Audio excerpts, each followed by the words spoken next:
বিগত সরকার আলু ভর্তা বানানো শিখাইছে, ডিম ভাজা বানানো শিখাইছে, কিন্তু রাস্তা কিভাবে পার হওয়া যায় এটা কিন্তু শেখায় না। একটা মানুষের দাম, একটা ফ্যামিলির দাম বা একটা মানুষের উপার্জন ক্ষম মানুষ যে মারা গেছে ওনার দাম 25,000 টাকায়, এটা কোনোভাবে সম্ভব হয় মানে ঠিক হয় নাই। 25 লাখ দিলেই কি যে চলে যায় তাকে তো আমরা পাচ্ছি না।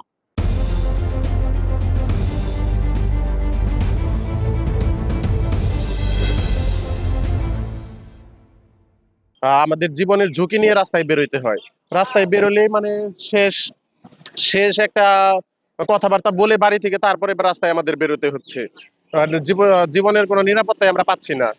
সো আমরা এই ঈদ যাত্রাটা খুবই মানে বিপজ্জনক ভাবে কেটেছে। সারা দেশে তো অনেক বড় বড় দুর্ঘটনা হয়েছে, আমরা নিজেরাও দেখেছি।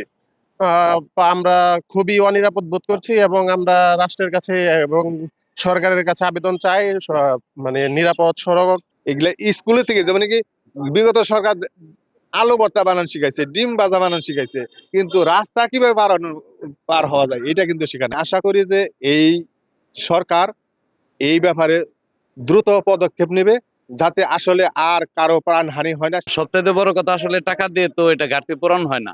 আমাদের উচিত জনগণকে, বিশেষ করে দেশের আপামর জনগণকে এই সড়ক দুর্ঘটনা সম্পর্কে সচেতন করা এবং ভবিষ্যতে যাতে এগুলা কমে আসে সেই ব্যবস্থা গ্রহণ করা। সব মশার বিরুদ্ধে সুরক্ষা দিতে এলো বসুন্ধরা এক্সট্রিম অ্যারোসল, মশার বিরুদ্ধে এক্সট্রিম সুরক্ষা। পুরো বিশ্বকে নাড়িয়ে দিচ্ছে, সেটা হচ্ছে দৌলতদিয়া ফেরিঘাটের যে বাস দুর্ঘটনা।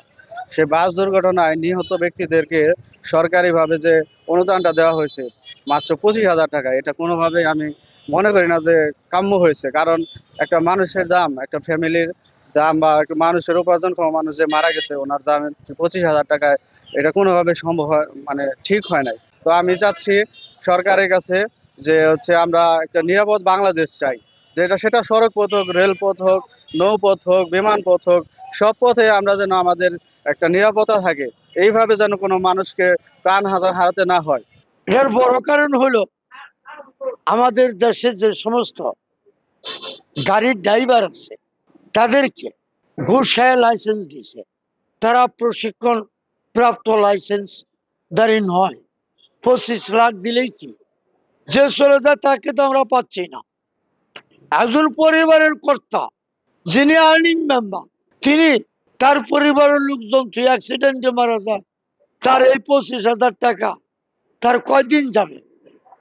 তা আমরা এই টাকা চাই না, আমরা চাই নিরাপদ রাস্তা এবং আমরা চাই প্রশিক্ষণ প্রাপ্ত বাস গাড়ি, প্রত্যেকটা চালকের যানবাহনের প্রশিক্ষণ প্রাপ্ত সুদক্ষ ড্রাইভার।